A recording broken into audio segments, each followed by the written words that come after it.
Have you ever been so excited for something but so terrified at the same time? Like you got a sweet opportunity to play on varsity as a sophomore, or you got bumped up to first chair in band or orchestra, or maybe you got selected to go on a global trip and you know it's gonna be awesome, but the thought of sharing your faith with strangers is absolutely terrifying. I feel like I run into this all the time, right? Being joyful and excited about something, but yet so fearful. I remember so well when I was asked to be a student pastor. It was 5.5 years ago, and I had been serving in CSM for almost 5 years. I loved being a volunteer and leading a life group and loving on you guys in that capacity. And then I got this phone call that rocked my world. Rachel, will you prayerfully consider being the new student pastor? How about no thanks? If you're ever asked to prayerfully consider something, it usually means you should do it. Guys, I was terrified and I fought God on it. I didn't want to have that responsibility. I didn't want the title of being a pastor. But deep down, I knew God was calling me into this. And I had to make a choice if I was going to push aside my insecurities, my pride, my desires for my future in order to follow God. Terrified, excited, all of it.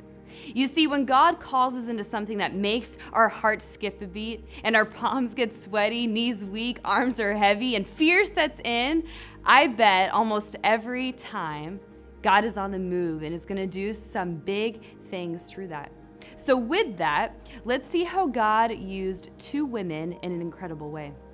We are stepping in to some new scripture where we're going to sit in the same verses from Matthew for the next few weeks and unpack it in different perspectives. So go ahead and open your Bibles up to Matthew 28, verse 1. I get if you have grown up in the church, you know the story. You know that Jesus died on the cross and was raised from the dead to life so that we could experience life after death. Let me say that again. Jesus was raised from the dead to life so that we could experience life after death. You get it? But what I think we don't do enough is actually unpack what is happening around his death and resurrection. So we are going to look more closely at his resurrection. Let's read together Matthew 28, verse 1. After the Sabbath, at dawn on the first day of the week, Mary Magdalene and the other Mary went to look at the tomb. There was a violent earthquake, for an angel of the Lord came down from heaven and going to the tomb, rolled back the stone and sat on it. His appearance was like lightning, and his clothes were white as snow. The guards were so afraid of him that they shook and became like dead men. Okay, let's talk about this. 2 Marys are mentioned here. Mary Magdalene and the other Mary. The other Mary? Come on, Matthew. Could you not at least give the other Mary the courtesy of who she was so we know? This is what happens when men write certain parts of the Bible. I'm just kidding, kind of. So the other Mary is known to be Mary of Bethany. Remember the story of Mary and Martha? The Mary who so radically went against the social norm of being at Jesus' feet in a posture of learning rather than in the kitchen preparing food and cleaning to prepare for his arrival. Yeah, that Mary. So many of us relate to Martha in that story because she was the one that was practicing hospitality and thinking, man, Jesus is coming over. I need to start getting everything ready to make sure he feels welcomed, and I need to get my house together.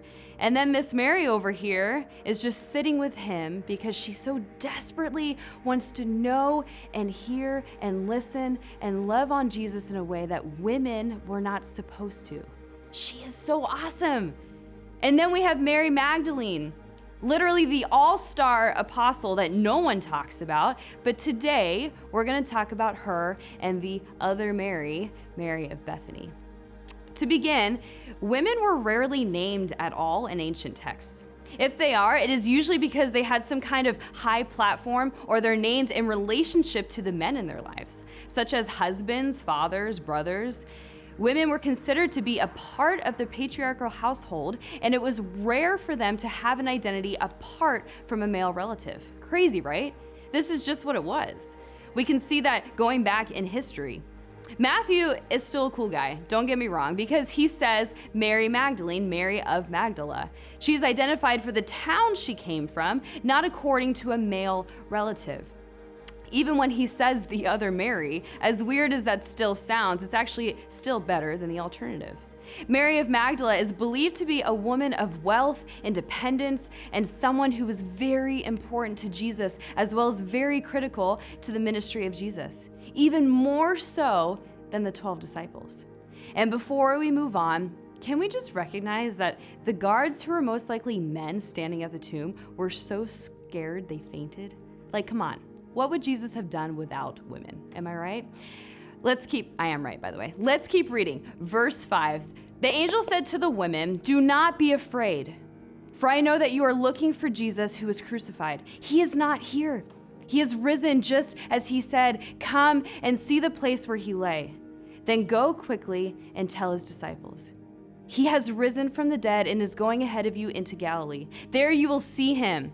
Now I have told you." So the women hurried away from the tomb, afraid yet filled with joy, and ran to tell his disciples. Okay, so this angel appears to them, tells them this crazy news that, hey, I know you're looking for Jesus. Surprise, he's not here, he's gone. And on top of all that, you need to go tell people, and you'll meet him along the way. What the heck? Guys, this is crazy. Now, I know Matthew is quick to say the women hurried away, afraid yet filled with joy, but let's not discount how afraid these women actually were. First, an angel appearing to them, terrifying. Then, that Jesus, hey, actually isn't dead, yay, but also terrifying. And then you have to go tell everyone about it? Yikes. So terrifying, right? But the beauty in this is they hurried away from the tomb towards Jesus. You see, the resurrection called them to action. The resurrection calls us to action, and that is our big idea. The tomb and what happened in the tomb is not something we acknowledge with our minds. It has to be something we acknowledge and believe with our hearts. The tomb made them turn the other way and go towards Jesus. They thought they were running towards him, but they were in fact running towards something they did not yet understand. How is this true in our own lives? When we are running towards something that we think we know is best for us, but the reality is Jesus has something way better planned that he is calling you into. The resurrection calls us to action. Let's keep reading, verse 9 and 10. Suddenly, Jesus met them. "Greetings," he said. They came to him, clasped his feet, and worshiped him. Then Jesus said to them, "Do not be afraid. Go and tell my brothers to go to Galilee. There they will see me." Guys, this is so good. Like, so good. Jesus' inclusion of women in his discipleship is nothing short of beautiful and amazing and remarkable. In Palestinian Judaism, Jewish men did not speak to women outside of their family circle, in public, let alone travel with them. Jesus' passion for proclaiming God's reign of justice and right relationship transcended all customs and rules and policies. And he knew his God-given mission was meant for women and men, both as equals. The Gospels, Matthew, Mark, Luke, and John, tell us the disciples fled to Galilee. The disciples that were supposed to stand beside Jesus through everything.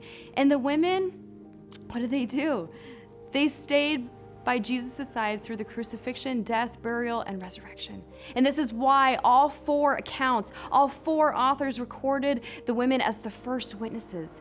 They knew where he was buried, and then they were commissioned to go and tell your brothers the good news. That Jesus had conquered the grave, had conquered death. Entire faith communities grew up around Mary of Magdala's ministry. She was portrayed as understanding Jesus' message better than Peter and the male disciples. You guys, Jewish law did not acknowledge the testimony of women. For them to hear, go and tell your brothers, go and tell people, this is terrifying. Yet so exciting for them to be called into action like this, because they realize the resurrection is a call to action. Let me ask you this.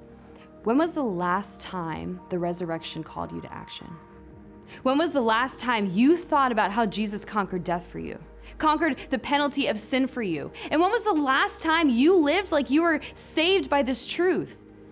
The beauty of an empty tomb in this moment was that these women had to leave something in the tomb in order to turn to Jesus, in order to move towards Jesus. They had to die to themselves. They had to remove their pride, their fear, their selfishness, and put it aside so that they could continue the call that Jesus had in their life.